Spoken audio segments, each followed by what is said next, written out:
we have a very special guest with us, and this is someone who I definitely feel has been doing the work, the personal work, has a lot of wisdom, a lot of knowledge, a lot of information, life lessons, beautiful heart, beautiful soul, great energy. When I first met him, he was so humble and wanting to share and wanting to give. And I just see him as a leader in our community, helping others as well. And a lot of people that I know, they go to Jesse for guidance, for wisdom, um, for yeah, for support. And I feel A Jesse, place to crash. her place to crash as well. I've been blessed to connect with Jesse at beautiful events where he brings the community together with, I don't know, it feels like 100 musical instruments from all over the world, creating beautiful sound alchemy. I was honored and privileged to share that stage at least 2, 3 times, and also was blessed to be part of one of his men's circles, which is so needed in these times. Women are getting their shit together, and men, it's slowly happening. But to have that bonding between the brothers, the kings, the magicians, the warriors, was really beautiful. Even though it was a few times, it was quality over quantity. So, Jesse Stewart, thank you so much for being with us on the call, and I'm excited to get into this. Me too. Been looking forward to this for a while. Yeah. Jesse, when I first met you, you gave me a book, and it was your take on The Wizard of Oz. Can we talk a little bit about that? Actually, before we start about that, can you share what is it about your past, your history, your story, that you would like to share that has led you to being where you are right now? Maybe one part of that story, because I'm sure we could take this whole podcast sharing all the stories that have led you to being where you are now and who you are now. But is there one part of your story that you'd like to share with our audience that will help us get you in a deeper way in terms of where you are now and doing what you're doing and sharing what you share? Whoa, okay. That wasn't on the list of questions I gave No, it you. wasn't. Surprise. One part of my story that has led to where I am today. Yeah. Wow. Well, I think I have just made it a priority to seek, to know, Mhm. to study, and to spend time with other people, learning, accumulating knowledge from different sources. Mhm. Over the years, I've spent a lot of time sitting in chairs in lecture halls and things like that, now online and whatnot, which isn't the ideal, sitting and listening. They say sitting is the new smoking. Yeah. It's killing us all. So, but it's led to the point now, I would say that I can get more uh, direct access. Mhm. And access is really what it's about. As we know with our technology, that's a metaphor for our own inner technology, Mhm. that we can access efficaciously what we need from the field when Mhm. we need it, to access the field where all information is and all guidance is. Mhm. But it's a journey to get there, and sometimes it means sitting in chairs, listening to other people, reading books, thinking, and so forth. But then you start to cultivate. You build up the capacities. You build up what Rudolf Steiner refers to as the organs of spirit. Mhm. Spiritual organs are developed out of knowledge and experience, which we ingest, digest, integrate, and defecate, so forth, on another level. I feel like in a parallel life, you are a full-blown comedian. Like, Well, as they say, cleanliness is next to godliness. I love it. We're going to be talking about the purpose of love and evolution. We're going to be talking about the different types of love. We're going to be talking about the dark side of love. We're going to be talking about the difference between ego and egotism, the importance of having a strong ego. We're going to be talking about how to awaken heart intelligence in service of the all. Um, And then at the end, we're going to be talking about the love school, the school of love. And this is a beautiful project that Jesse will be launching very soon, um, which is a great opportunity for those of you who want to go into a spiritual boot camp to really master self and master spirituality. At least that's how I'm advertising it. So, where do you want us to start? Let's start with the purpose of love. What do you find? Like you're someone who really embodies love. You're not just talking about it, you're being it, right? And I'm wondering, in your journey, is it something through reading you've been able to get your being to be at that place of giving, being good-hearted, or is it something that you do through spiritual practices, or both? Because in the spiritual boot camp, it's been a variety of things. We say that we address the social, the spiritual, and the sexual through training in Tantra and training in social skills and relationship skills, and also looking at spiritual development and spiritual science. So we really weave into a lot of things over the 2 terms of the spiritual boot camp, and then we get into 3 terms in the advanced training, then 3 more terms in the higher school. So there's lots of room to dig into different areas. But the School of Love has come through, and it feels like that's now to be the front door of everything else that I'm teaching and everything else that I'm doing, because it's setting the tone. It's really setting the tone and the purpose of the other work. And I found that that was often the struggle for people, is like, why am I doing these yogic practices, and why am I reviewing my day, and why am I reading this text, and so forth. But with the School of Love, it really wraps it all up under one umbrella, that 4-letter word of love. Love that this feels like a very start here and then from here go where you need to go. So how is love there to help us in our evolution? Great, great question. Well, the thing is, in my view, is that it's not there. Love is not there in our evolution unless we freely choose it to be there. It's like an overlay. And it has to be something that's done out of free will. So I paint a picture of, the purpose of life, or the evolution of life. I borrow a bit from Rudolf Steiner's description of spiritual evolution, which blends kind of a Eastern viewpoint with Western science viewpoint, because I think ultimately we have to bring the East and the West together in understanding the total reality of things, and they're each looking at it from a different side.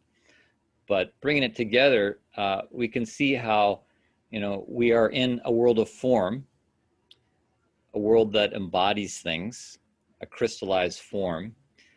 And then within that, there's life. We experience life, which is growth and reproduction and death and so forth. So we see that, for example, in the plant kingdom. And then we see another addition into the puzzle, and that is of consciousness, that there is this thing of consciousness. We see that in animals that have awareness of their environment and a certain amount of awareness of themselves. And these are like phases of the Earth's evolution, like steps through time that have added these different components. And we're really in the 4th phase of the Earth's development, where now we have consciousness, and we're looking around and we're going, what is the purpose of this? What am I to do? I don't really see that there's any meaning inherent in life. And, existentially, you could say, yeah, there's no meaning. There's nothing in your face that says you have to do this or you have to do that. So in a way, we come from a place of saying life is meaningless, although we have the consciousness to give meaning to it if we want, like I'm going to get up and I'm going to wash my clothes, or I'm going to go shopping. This gives meaning to my day. But ultimately, there's no meaning But I bring people to the point of seeing in the non-meaning, there's the meaning of freedom.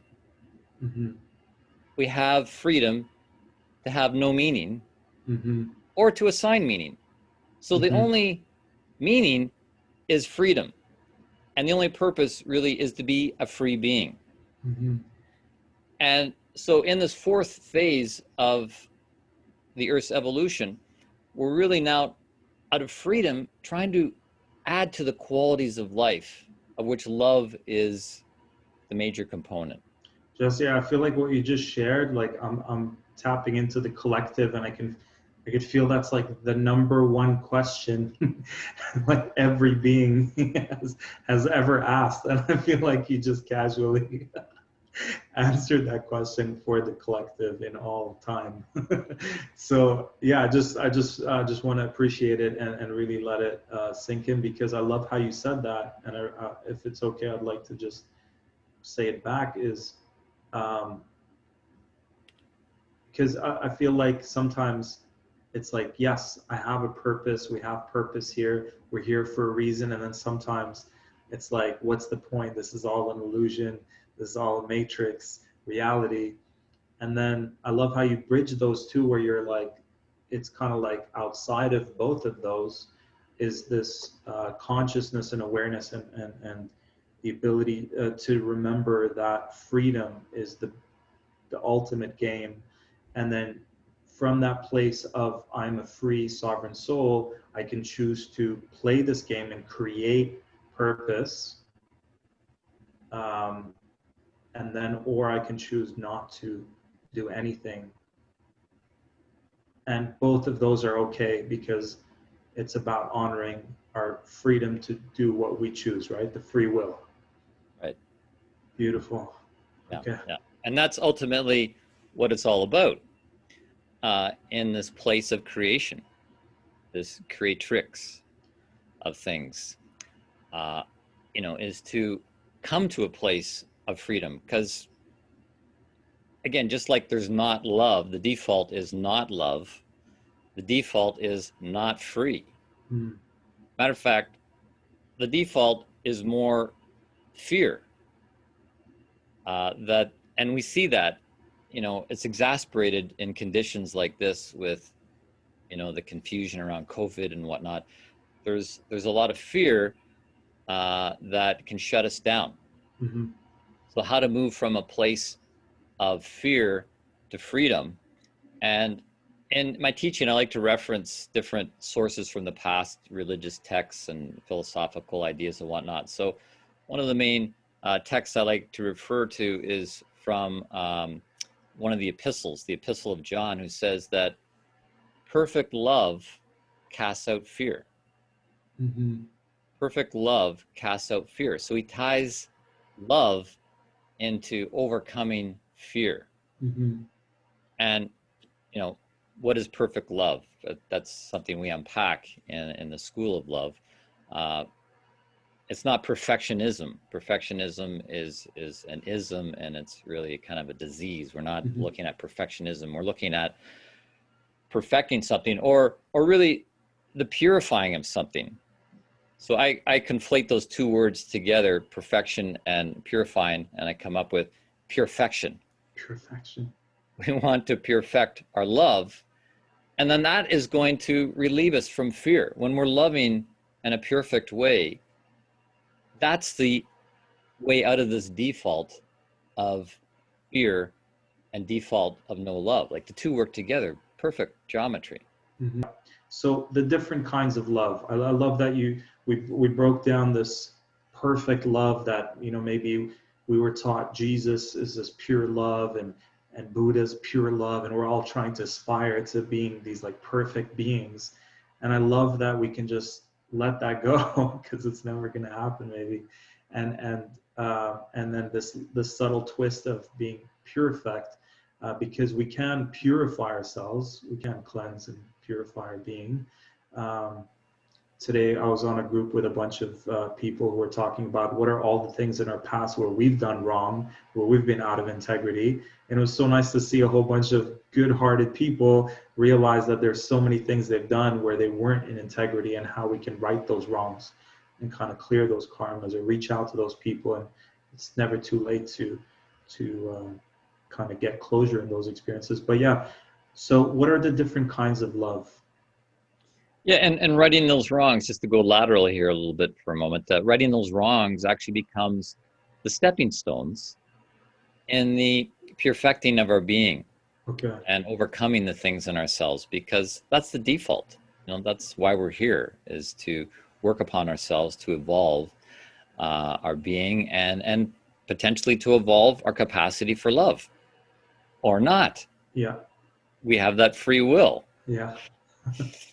So yeah, it's great. We do have to, as you mentioned, the images of Jesus and Buddha and whatnot have to be qualified in a bit, because it ends up putting this thing that overshadows us. That's really perfectionism, Mm-hmm. which is a disease of the ego. Mm-hmm. Uh, and to try, to be perfect or pretend that you're perfect, which is even worse, because you're going to put yourself further out of alignment if you pretend you're perfect.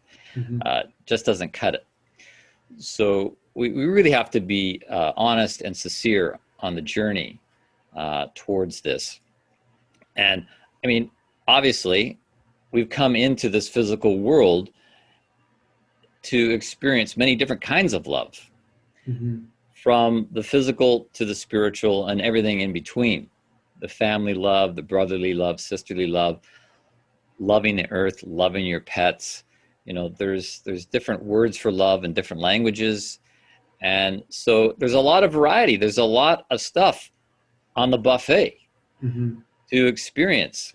And this is one of the reasons I got into teaching Tantra, which is a form of yoga that really explores a bodily based, uh, sexually oriented form of yoga, which doesn't mean you have to be engaged in sex or any of that. It's just honoring that part of your being and recognizing that that part of your being is like the starter motor for the rest of your being, Mm-hmm. right? We have this carriage, this car, and then the sexual aspect can be like the spark plug that gets the starter motor going, that gets the rest of your being going.